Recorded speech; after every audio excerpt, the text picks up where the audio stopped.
원래 300원인데 150대만 달러에 들어왔습니다. 저는 명품에는 전혀 관심이 없는데요. 명나라 말기, 청나라 초기만 해도 한때는 장개석의 라이벌이었던 왕중회의라는 사람이 무려 일본 천황에게 바쳤다고 해요. 그림은 정말 오랫동안 감상을 했는데요. 이 아리따운 여성분의 이름은 고궁박물관의 엄청난 보물들을 빠르게 구경하느라 지나쳤던 사실들, 아마 어디서도 듣지 못하셨던 내용들을 제가 빠르고 정확하게 한 번에 정리해 드리겠습니다.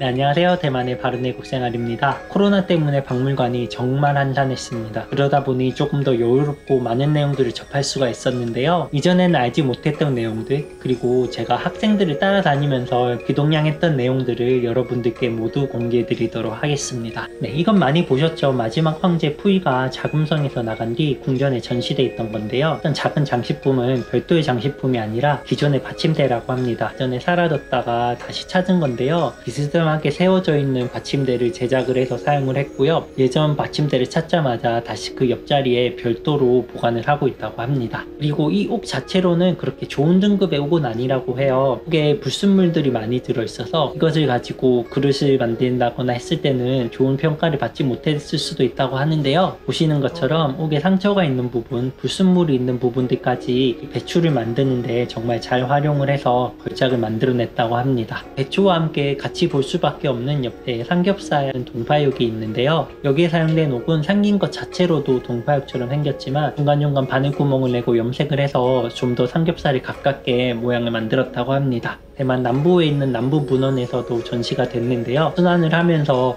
올해 마침 다시 타이베이로 돌아왔다고 해서 제가 이거를 보러 다시 이곳에 왔습니다.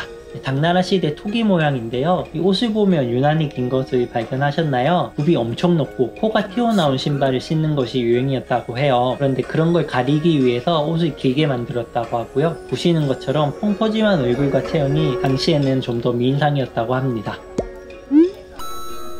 저는 명품에는 전혀 관심이 없는데요. 명나라 말기, 청나라 초기만 해도 담배와 담배각이 그렇게 명품이었다고 합니다. 지금 보시는 유물은 분말 형식의 코담배를 담아두는 통인데요. 유럽의 형식을 가지고 와서 명나라 말기, 청나라 초기에 유행했다고 합니다. 통 안에 코담배를 넣어두고 이렇게 해서 이렇게 코로 담배를 피는 데 사용을 했다고 하는데요. 지금 보시는 이 세트는 박물관 2층에서 가장 비싼 물건 중 하나라고도 합니다. 상형문자 표인데요.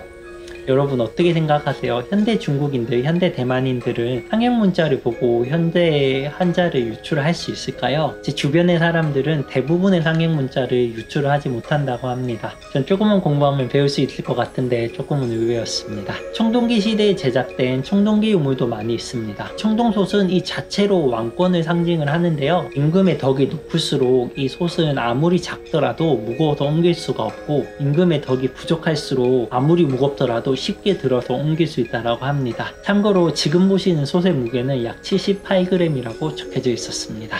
진나라의 무왕은 힘이 워낙 장사였다고 해요. 그래서 이 솥을 이렇게 들고 내리면서 힘자랑을 했다고 하는데요. 그러다가 이 정강이 뼈가 부러져서 오래 살지 못했다고 합니다. 만들어진 지 3000년 되는 솥이 하나가 있는데요. 청동솥에는 문자가 많이 적혀져 있는 걸수록 더 가치가 높다고 해요. 이 솥은 문자가 가장 많으면서도 글씨체가 워낙 아름다워서 큰 보물로 인정을 받고 있는데요. 아이러니하게도 이 솥을 가진 소유주에게는 안 좋은 일들이 일어났다고 해요. 그래서 이 솥의 마지막 소유주가 국내전 당시에 이 솥을 국민당에게 헌증을 했다고 하는데요. 그것 때문인지 결과적으로 국민당이 국共내전에서 지는 운명을 맞이하게 됩니다. 국민당이 져서 지금의 대만이 있는 거라고 생각해서 이게 꼭 안 좋은 일인가 하는 생각도 있긴 합니다. 우리의 자랑스러운 국보죠. 백제의 금동대학로보다는 급이 현저하게 떨어지지만 이와 유사하게 생긴 향로도 볼 수 있었고요. 이 이질적으로 생긴 유물은 이상하게도 사람이 아래를 받치고 있고 뭔가 신성한 동물이 오히려 위에 올라가 있는 모습을 보이고 있었습니다. 네, 지금 보시는 유물은 어떤가요? 정말 화려해 보이고 비싸 보이지 않나요? 이건 비교적 현대에 만들어진 작품인데요. 한때는 장개석의 라이벌이었던 왕중회의라는 사람이 무려 일본 천황에게 바쳤다고 해요. 친위도 모자라서 이런 보물을 만들어서 일본 천황에게 바쳤다고 하니 친위파는 정말 마음에 들지 않습니다.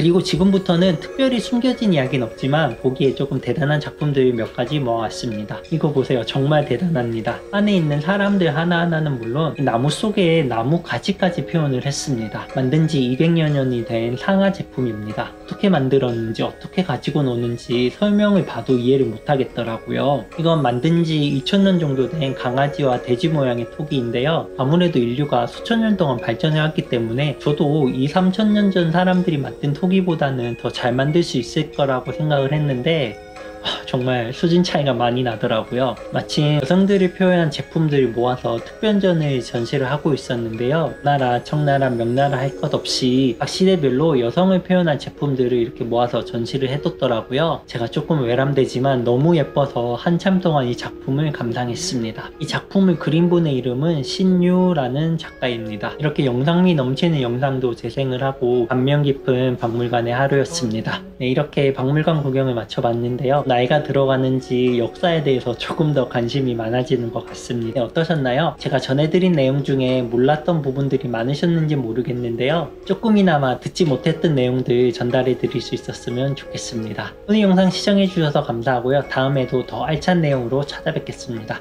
감사합니다. 제가 영주권을 받아서 대만 내국인들과 똑같이 할인된 가격에 들어올 수 있게 되었어요. 원래 300원인데 150대만 달러에 들어왔습니다.